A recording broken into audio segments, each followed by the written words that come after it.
Bienvenue à Faye, capitale de la châtellerie du même nom. Construite de part et d'autre d'une vaste gorge rocheuse, la cité se distingue par son architecture tout en hauteur.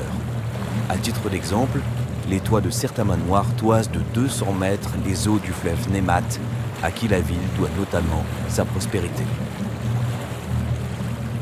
Bien qu'il soit paisible, sauf en cas de pluie exceptionnelle, ce cours d'eau est incroyablement profond. Les dernières explorations en date affirment que les parois rocheuses de la gorge s'enfoncent régulièrement à plus de 100 mètres sous la surface. Il est de notoriété publique que les eaux du Némat abritent une faune aquatique très riche, qui est source de nourriture pour la population. Ironiquement, la population peut aussi être source de nourriture pour la faune du fleuve et de ses environs. Certains poissons, reptiles, amphibiens ou arthropodes atteignent parfois des dimensions colossales.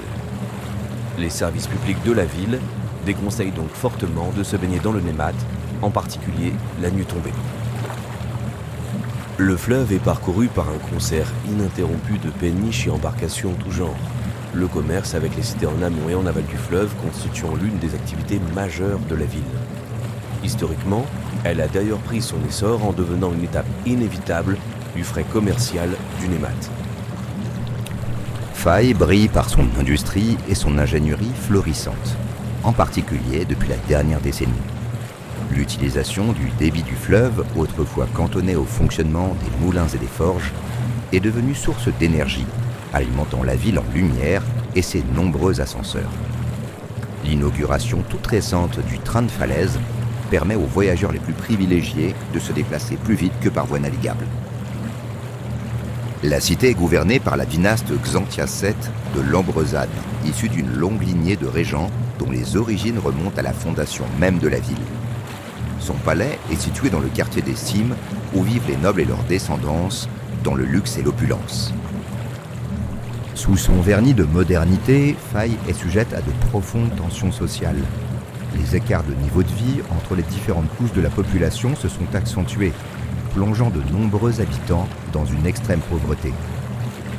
Malgré les besoins conséquents en main-d'œuvre, les usines de la ville sont rachetées par de puissants magnats, dont l'attrait pour le profit n'a d'égal que le désir de pouvoir.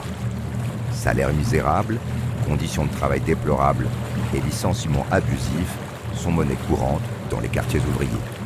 En conséquence, crimes et délits explosent dans les quartiers les plus paupérisés.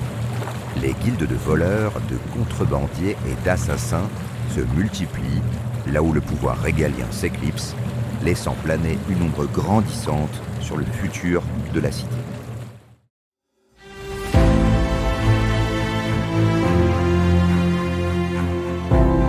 À Adric de Valmoré, Azura de Lombrefeuille, Casagou, Croquembouche, Pétunia de la Squale, Insépidox le Désuet.